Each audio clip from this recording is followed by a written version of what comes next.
Donald Trump's dark past is surfacing at the worst possible time for him, and it is increasingly clear that the reason for this government shutdown, or one of the major reasons, is Donald Trump wants to further hide the Epstein files and prevent that discharge petition from being signed, which would call for a release of the Epstein files. It's one of the main reasons that Donald Trump has ordered MAGA Mike to order all Republicans to just leave Washington, D.C. this whole next week and to go on a paid vacation. Well, video has surfaced from Donald Trump's very own Department of Justice back from July 8th of 2019. This was taken by an honorary Midas Mighty member. You know her well now if you've been watching this channel. Her name is Sandy Bacon. She's an incredible journalist, photojournalist, video journalist who's always been where this critical news has taken place. But she was at this major press conference, and this video is surfacing and going mega viral right now. This is from July 8th of 2019, when Jeffrey Epstein was arrested and charged with sex trafficking of underage girls. I want you to watch what the Trump regime at the time, their top prosecutor in New York, said about the warrant that was executed and the evidence that they found. So what will be in the possession of the FBI today? Let me play you this clip. I want to show you a longer portion of this press conference because I think it sheds light on Epstein's conduct, and that doesn't get enough. No one talks about that enough today, that we just talk about it and release the files. But let me show you this right here. Here, play this clip. Contemporaneous with the arrest of Epstein at Teterboro Airport, agents executed a search warrant on his mansion in New York City and recovered and seized, and that was a search pursuant to a valid warrant. Agents seized evidence, including nude photographs of what appeared to be underage girls. Okay, more on that in just a moment. I want to share with you now MAGA Mike Johnson. He was asked recently on CBS Mornings. So is the reason that you all are going on vacation again next week is so that you don't have to swear in the Congresswoman-elect from Arizona's 7th Congressional District, Adelita Grijalva, because she would sign the discharge petition? Now, MAGA Mike's like, well, we're going to go in next week and then we'll deal with it. But they keep indefinitely extending their vacations. Indeed, they're not going to work next week. They likely won't go to work next week. I think it's Donald Trump and MAGA Mike's plan to actually never come back. I think that in their own view of this authoritarian manifestation that what's going on right now, they never even want the House to function again. That's what I think's happening. Listen to what MAGA Mike says. Here, play this clip. Representative Grijalva, who won a special election last week in Arizona, she's yet to be sworn in. I know you're not in session, but you've sworn in Republicans out of session. Why not her? Does it have anything to do with Jeffrey Epstein? Well, the House is not on the floor doing business this week, but we will do it immediately early next week. As soon as everyone returns to town, we have to have everybody here. And, you know, I always say, whatever your talent is, try to utilize that talent to fight for our democracy now. So this incredible artist, or these collective of artists, they keep on moving back the statues of Epstein and Donald Trump, and they keep putting it in front of the Capitol building. I think this is absolutely brilliant. Here, play this clip.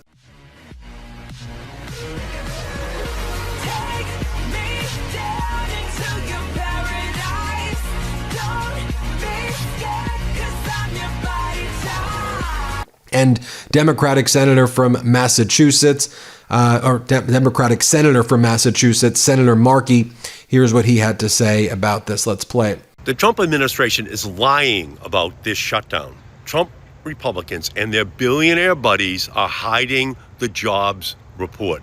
They're hiding the Epstein files. They don't want the American people to know the truth about skyrocketing costs, cuts, chaos, and corruption.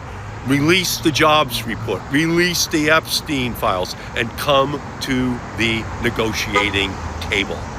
Now, I want to show you a longer portion of that press conference. I want you to watch the whole thing because as Donald Trump calls this a hoax right now, right? Him, Kash Patel, Pam Bondi, The MAGA Republicans, after saying they want to release the files, now that we know Donald Trump's name is all over the files, I think we knew that before, but we have confirmation that it's all over the files. They ordered thousands of FBI agents to basically redact and remove Donald Trump's name. I want to show you what it is that Donald Trump potentially may be, where his name may or may not be. We don't know because it's not released, but I do want to share with you what we expect to see in these files. And this video is resurfaced. This is the main press conference by Donald Trump's very own top federal prosecutors and FBI back on July of 2019. Shortly thereafter, Jeffrey Epstein would purportedly die by suicide, which nobody really believes that that's what took place. But I want you to think, we know Trump's name is in the files. Trump's now calling it a hoax, but this is what his federal prosecutors were saying back on July 8th of 2019. Here, play this clip. Today, we announce the unsealing of sex trafficking charges against Jeffrey Epstein. The charges allege that Epstein sexually abused young girls by enticing them to engage in sex acts for money. Epstein is charged in a 2-count indictment. First, conspiracy to commit sex trafficking, and second, the substantive crime of sex trafficking of underage girls. Beginning in at least 2002 and continuing until 2005, Epstein is alleged to have abused dozens of victims by causing them to engage in sex acts with him at his mansion in New York and at his estate in Palm Beach, Florida. The victims, all underage girls at the time of the alleged conduct, were given hundreds of dollars in cash after each encounter, either by Epstein or by one of Epstein's employees. The underage girls were initially recruited to provide Epstein with massages, and often did so nude or partially nude. These massages became increasingly sexual in nature and would typically include one or more sex acts as specified in the indictment. As alleged, Epstein also paid certain victims to recruit additional girls to be similarly abused. This allowed Epstein to create an ever-expanding web of new victims. This conduct, as alleged, went on for years, and it involved dozens of young girls, some as young as 14 years old at the time that they were allegedly abused. As alleged, Epstein was well aware that many of his victims were minors, and not surprisingly, many of the underage girls that Epstein allegedly victimized were particularly vulnerable to exploitation. The alleged behavior shocks the conscience, and while the charged conduct is from a number of years ago, it is still profoundly important to the many alleged victims, now young women. They deserve their day in court, and we are proud to be standing up for them by bringing this indictment. Combating sex trafficking and exploitation of children is a priority for this office and for the Department of Justice, as the sexual abuse of a minor can have devastating effects on victims, often lasting for years. That is why my office will not rest until perpetrators of these types of crimes are brought to justice. Victims' voices, including the many voices of Epstein's alleged victims, must be heard. To that end, I want to say to anyone who is watching this or hearing about our prosecution, if you believe you are a victim of this man, Jeffrey Epstein, or you have evidence or information relating to the conduct alleged in the indictment unsealed today, we want to hear from you.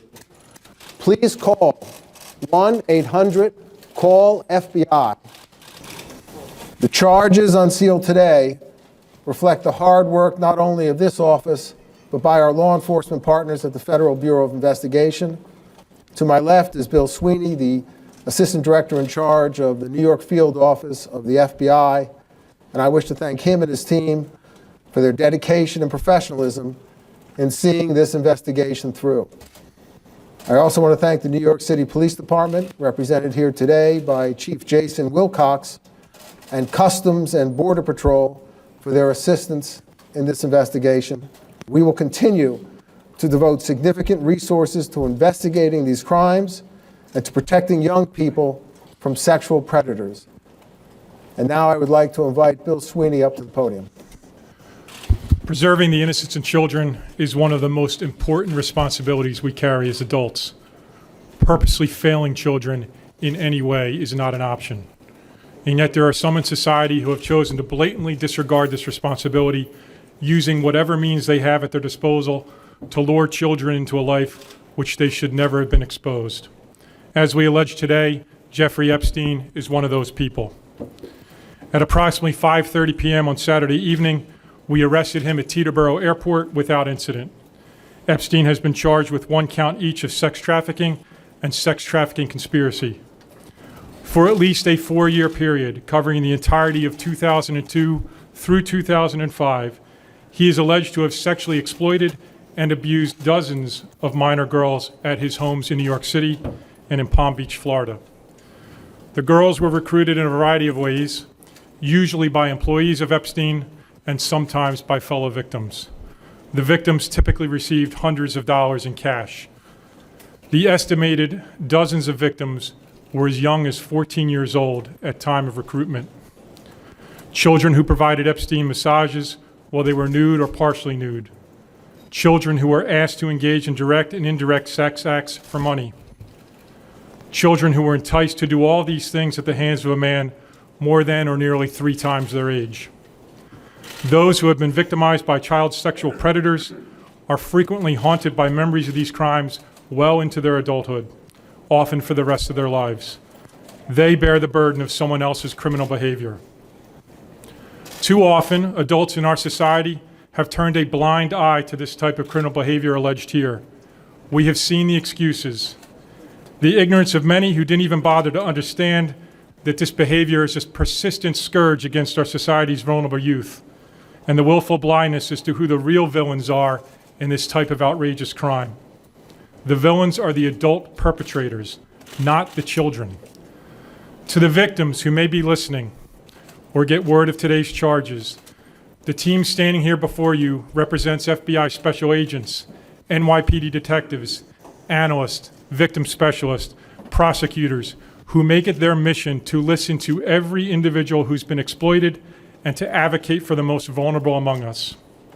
We are parents, we are community members, we are human beings. But as an FBI special agent and the head of this office, I have the privilege to represent and stand among many who make it our mission to put predators behind bars where they belong, regardless of the predator's power, wealth, or perceived connections. Today, I'm asking everyone to take a good look at this man. If you have been victimized in any way, or if you are somebody who has any additional information about his alleged illegal behavior, we want to hear from you. Whatever age you are now, whatever age you were then, no matter where or when the incident or incidents took place. The number to call is 1-800-CALL-FBI. You will then be driven to the top of the list, and the Jeffrey Epstein matter is number 1 on the major case list in the country when you call that 1-800-CALL-FBI number. Your bravery might just empower others to speak out about crimes committed against them. It's important to remember there never was, nor will there be, an excuse for this kind of behavior. We know that reliving these events can be brutal. We are here to work side by side with you as you go through this process. You should know that in the eyes of the FBI, you come first. Many thanks, as always, to our partners from the Southern District. Our partnership with the NYPD on this case and so many others has been phenomenal. Thank you also to the professionals at CBP and to the Port Authority Police Department who helped us with the arrest on Saturday evening. Last but not least, I want to extend my thanks to the NYPD Child Exploitation and Human Trafficking Task Force. The public should know that to be on this task force, you must volunteer. The work is agonizing, but it is one of the most noble missions our agencies can engage in, and we engage in it together. Thank you. Jeffrey Epstein entered into a non-prosecution agreement with the Southern District of Florida. That agreement only binds, by its terms, only binds the Southern District of Florida. The Southern District of New York is not bound by that agreement and is not a signatory to that agreement. I will say that I have confidence that the Public Corruption Unit can ably handle this investigation, prosecution, as it has so many other matters. I will again urge you not to read into the unit assignment anything one way or another. I'm not going into any dealings with Maine Justice, nor am I going to go into any aspects of how our investigation originated. I will say that we were assisted from some excellent investigative journalism. Contemporaneous with the arrest of Epstein at Teterboro Airport, agents executed a search warrant on his mansion in New York City and recovered and seized, and that was a search pursuant to a valid warrant. Agents seized evidence, including nude photographs of what appeared to be underage girls. It's extremely significant because of the number of years and the number of victims. There are dozens of victims, as alleged in the indictment, in New York and dozens in Florida, and it maintained itself over several years. So this is very significant. Our office has handled this year, in fact, many significant sex trafficking cases, and this is one of them. As alleged in the indictment, these individuals, the underage girls, were sometimes recruited by current victims, and the current victims were given cash payments if they could bring other underage girls to be similarly abused. And that's how he continued to expand the number of new victims that he had, and that's how it was able to maintain itself over several years. And finally, the Trump regime is absolutely livid at Trump cabinet member Howard Lutnick, the Commerce Secretary, because Howard Lutnick gave that interview with Miranda Devine in the New York Post podcast, where he talked about how he was Jeffrey Epstein's neighbor. They lived literally, the building was attached to each other. Their townhouses were attached. He said that he knew Epstein was a creep right away, and he said that Epstein was the ultimate blackmailer. All of Epstein's friends, and he lists some names, according to Lutnick, he goes, they've all been blackmailed by Epstein. That's how Epstein made his money. And he said anybody should have known that this guy was a creep right away. Lutnick said, I was a one and done when I saw him. I would never hang out with him. Anybody who was with this guy should know that he was bad business right away, that he was a bad guy. Well, Trump was best friends with this guy for the better part of 2 decades, best friends in Palm Beach. So clearly, what do you think they're doing as best friends together? And I'll play this clip of Lutnick. He was your neighbor for 10 years. How well did you know him?